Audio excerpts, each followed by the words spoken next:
आलो कुठून होतो, मी जाणार कुठे होतो, परिक्रमा या जन्माच्या तिथेही पुढेच होतो. घेतला जरा विसावा तुमच्यात या जन्मी, परत तुमच्यातून जाताना अंतरी कुढत होतो. आलो कुठून होतो, मी जाणार कुठे होतो. प्रवास, प्रवाह, गती, तरलता आणि वाहतेपणा हा जसा वाऱ्याला, गंधाला, प्रकाशाला, सावलीला तसाच जन्माला देखील आहे. गती, गतिमान आणि वाहतेपणा, प्रवाह शरीरातल्या रंध्राचा, श्वासांचा, तसाच जन्मोजन्मीचा. पण एक थांबा, एक मुक्कामाचे ठिकाण, एक जन्म आपल्यासोबत, आपल्यासमोर म्हणून एक. पण त्या जन्माला प्रवाह अनंत, अविरत. संवेदनांच्या कुशीत भावनांचा कल्लोळ म्हणजे प्रेम, ओढ, जीवात्मा आणि काही अर्धवट उसासे, त्याला पूर्ण अश्रूंची जोड.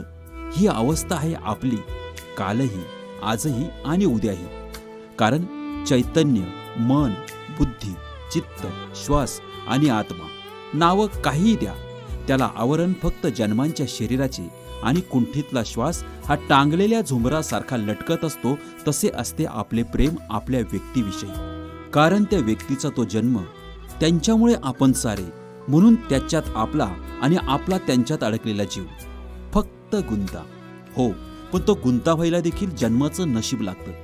असेच आमचे नशीब लाभलेले आमचे दादा उर्फ स्वर्गीय गोपीनाथ विठ्ठल शेठ जाधव.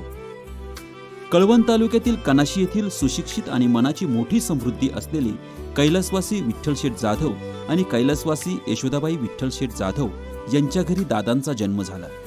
घरातील जेमतेम परिस्थिती आणि दादांसोबत त्यांचे बंधू जगन्नाथ शेठ, दोन बहिणी मुल्लेर येथे वास्तव्यास असलेल्या अंबुताई आनंदा बत्तासे आणि आभोना येथे वास्तव्यास असलेल्या मंदाकिनी भाऊराव सोनवणे, अशा चिल्ल्या पिल्ल्यांच्या गोकुळात विठ्ठल शेठ आणि यशोदाबाई आपल्या कुटुंबाचा उदरनिर्वाह तुटपुंज्या शेतीवर तर कधी मिळेल त्या कामावर भागवत होते. त्यामुळे लहानपणापासूनच परिस्थितीशी दोन हात केले तरच आपण आपला उदरनिर्वाह करू शकतो, ही शिकवण दादांना मिळाली. आणि दादांनी आपल्या मनाशी खुणगाठ बांधली की आपले विचार जर छोटे ठेवले तर आयुष्यात देखील तसेच आणि तेवढेच जगणे मिळेल. पण विचार मोठे ठेवले तर हवे ते प्राप्त करण्याची जिद्द निर्माण होते.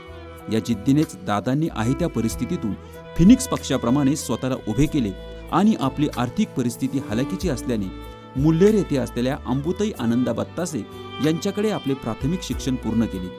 त्यानंतर माध्यमिक शिक्षणासाठी त्यांनी नाशिक शहरात येण्यास पसंती दिली आणि शिक्षण पूर्ण करता करता हाताला कामात व्यस्त ठेवायचे असा निश्चय करून त्यांनी Shri Dayabhai Devsi Bytco boys high school and junior college येथे शिक्षणास सुरुवात केली. परंतु आपण आपल्या घरापासून दूर आहोत, आपली आर्थिक परिस्थिती हलाखीची आहे याची जाणीव त्यांना होती. म्हणून त्यांनी उर्वरित वेळेत विजयानंद थिएटरमध्ये नाईट शिफ्टला डोअर कीपर म्हणून काम केले. डोअर कीपर असताना त्या वेळेच्या चित्रपटात असणारे नायकाची छबी दादांवर पडायची आणि नायक जसा सर्व संकटांवर मात करून शेवटी सर्वांना न्याय मिळवून देतो आणि कुटुंबाला सुखी करतो, ही ऊर्जा दादांना मिळायची. डोअर कीपरच्या कामासोबतच वेळ काढून स्वच्छतेचीही कामे दादांनी केली. दुनिया में रहना है तो काम कर प्यारे, हात जोड सबको सलाम कर प्यारे, या ओळी मेहनतीला कधीही पर्याय नसतो हेच दादांना शिकवत होत्या. अशा अपार कष्टातून आणि कठीण परिस्थितीतून मार्ग काढीत दादांनी आपले शिक्षण पूर्ण केले. त्या काळी भेटलेले वाय.के. बिरारी आणि मोतीराम राजभोज या जिवलग मित्रांनी दादांना आयुष्यभर साथ दिली. शिक्षण पूर्ण झाल्यानंतर डांग सेवा शिक्षण संस्थेत त्यांनी पेठ येथे शिक्षक म्हणून नोकरीची सुरुवात केली. त्यानंतर देवळ एज्युकेशन सोसायटीमध्ये शिक्षक म्हणून सेवा बजावली. विद्यार्थ्यांसाठी ते केवळ शिक्षक नव्हते तर मार्गदर्शक, पालक आणि प्रेरणास्थान होते. दादांच्या याच सेवाभावी स्वभाव आणि विद्यादानामुळे अल्पावधीतच पंचक्रोशीत त्यांची स्वतंत्र अशी ओळख निर्माण झाली आणि कळवण येथील प्रख्यात व्यावसायिक महादू शेठ महाले यांची तृतीय कन्या जिजाबाई म्हणजेच आमच्या अक्कासोबत दादांचा मोठ्या थाटामाटात विवाह पार पडला. अक्कांच्या रूपाने दादांच्या घरात लक्ष्मी आली होती. मात्र नोकरी असतानाही दादांची परिस्थिती हवी तशी स्थिर नव्हती. आयुष्याची नौका आता संसार नावाच्या महासागरात उतरली होती. मात्र त्या नौकेला अक्काच्या वास्तव्याने स्थिरस्थावर करण्याची मोठी जबाबदारी अक्कांवरच आली होती आणि अक्कांनीही खंबीरपणे त्यांना साथ देऊन आपल्या संसाराचा पाया मजबूत केला होता. कालांतराने दादा आणि अक्कांच्या आयुष्यात आम्ही 3 भावंडे म्हणजेच महेश, संदीप आणि सचिन आलो आणि दादांच्या घराचे नंदनवन झाले. अक्का आणि दादांच्या आनंदाला आमच्या आगमनाने पारावर राहिला नाही. परंतु परिस्थिती तेव्हाही जेमतेम असल्याने अडचणींना देखील पारावर राहिला नाही.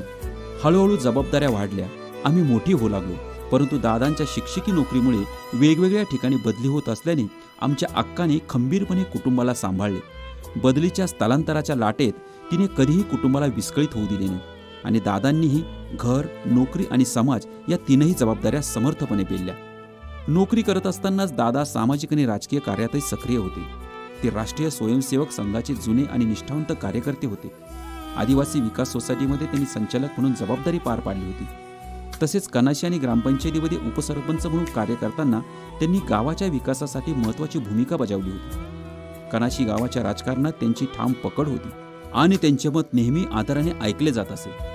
कनाशी गावात संघाचे काम करत असताना डॉक्टर आचार्य आणि विद्याधर ताठे यांच्यासोबत त्यांनी वनवासी कल्याण आश्रम उभा करण्यासाठी अथक प्रयत्न केले. हा आश्रम त्यांच्या सेवाभावाचा जिवंत पुरावा आहे.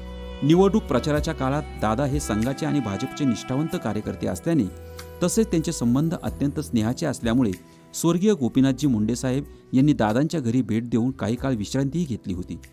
स्वर्गीय ए.टी. पवार हे त्यांचे अतिशय जवळचे मित्र होते. राजकीय विचार वेगळे जरी असले तरी परस्पर सन्मान, प्रामाणिक संवाद आणि मैत्री कायम होती. दादा RSS आणि भारतीय जनता पार्टी पक्षाचे निष्ठावंत कार्यकर्ते होते. स्वर्गीय गोपीनाथजी मुंडे साहेब यांच्याशी त्यांची अनेकदा भेट झाली होती.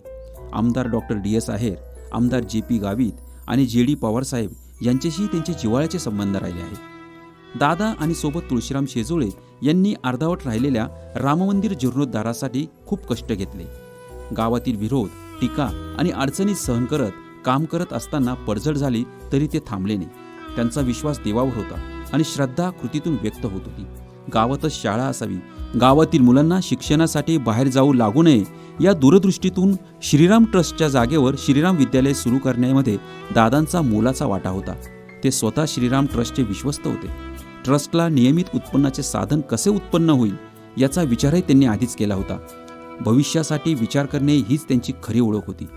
नोकरीसोबतच त्यांनी शेतीकडेही विशेष लक्ष दिले. शेती प्रदर्शनांना भेट देऊन नवीन तंत्रज्ञान आत्मसात करून त्यांनी शेतीत प्रगती केली. हीच शिकवण त्यांनी आपल्या मुलांनाही दिली. स्वतःच्या पायावर उभे राहा त्यांनी मुलांना केवळ शिकवले नाही तर स्वतः करून दाखवले. महेशसाठी हॉटेल राज, संदीपसाठी हॉटेल संगम आणि संगम हार्डवेअर आणि सचिनसाठी हॉटेल सौरभ व हॉटेल सौराज हे सगळं दादांच्या मेहनतीचं फळ आहे. याशिवाय तीनही मुलांसाठी वेगवेगळ्या ठिकाणी शेती उभी करून दिली. हा संपत्तीपेक्षा मोठा संस्काराचा आणि स्वावलंबनाचा वारसा होता.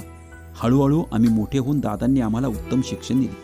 आम्हा तीनही मुलांना उच्च विद्याविभूषित करून दादांनी आम्हाला योग्य जोडीदार देऊन आमचे संसार स्थापून दिले.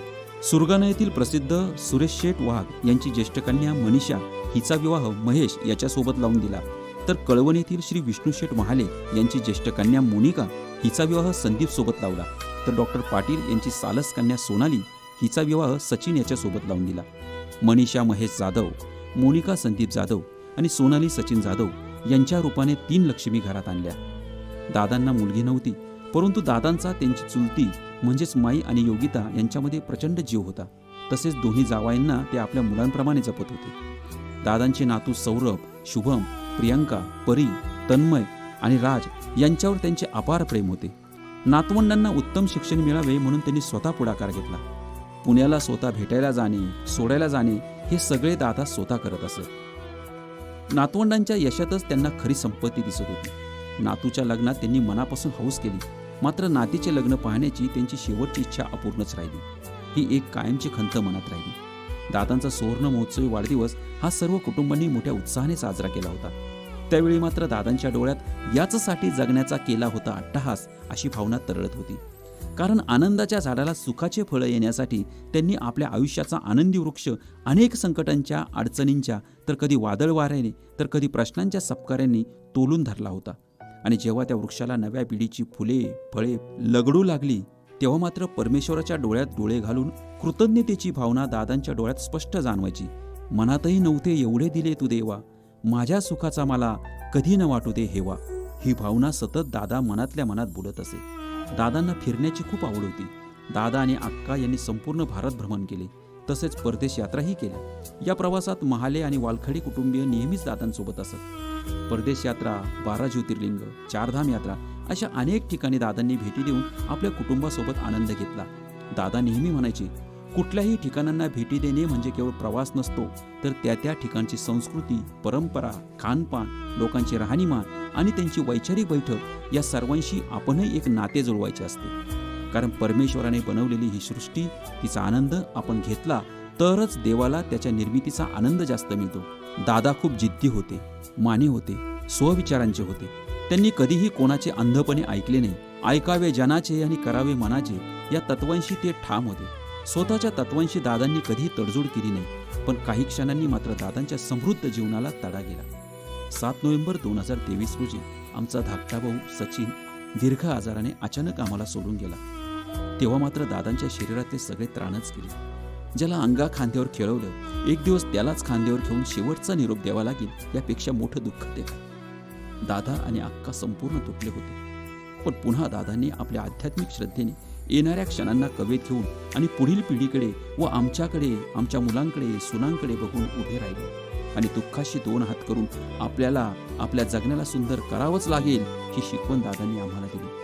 दादा म्हणजे अनेक वादळ वारे सहन केलेले, अनेक संकटांची ऊन पावसाळे झेलून उभे राहिलेले आणि आपल्या कुटुंबावर हिमालयासारखी सावली धरणारे आभाळ होते. आज आम्ही जे काही आहोत ते फक्त आणि फक्त दादांमुळेच. पण दादांनी आम्हाला खंबीरपणे कसे जगायचे ते शिकवले. पण सचिनच्या जाण्याने आतल्या आत त्याच्या काळजीपोटी त्याच्या माघारी जाण्यासाठी आतुर झाले होते. आणि दिनांक 18 जानेवारी 2026 रोजी दादा आम्हाला कोणालाही न सांगता सचिनच्या मार्गाला निघून गेले.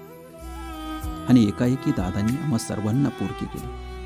पण दादांचे विचार, त्यांचे संस्कार, त्यांच्या आठवणी सदैव सदैव आमच्या हृदयात जिवंत राहतील. आज सचिन आणि दादा नक्कीच एकमेकांना भेटले असतील. दादांनी पुन्हा त्याला नव्या जन्माच्या नव्या कुशीत घेतले असेल. आज मात्र दोघांनाही सद्गती प्राप्त होऊन मोक्ष मिळावा हीच भावपूर्ण श्रद्धा.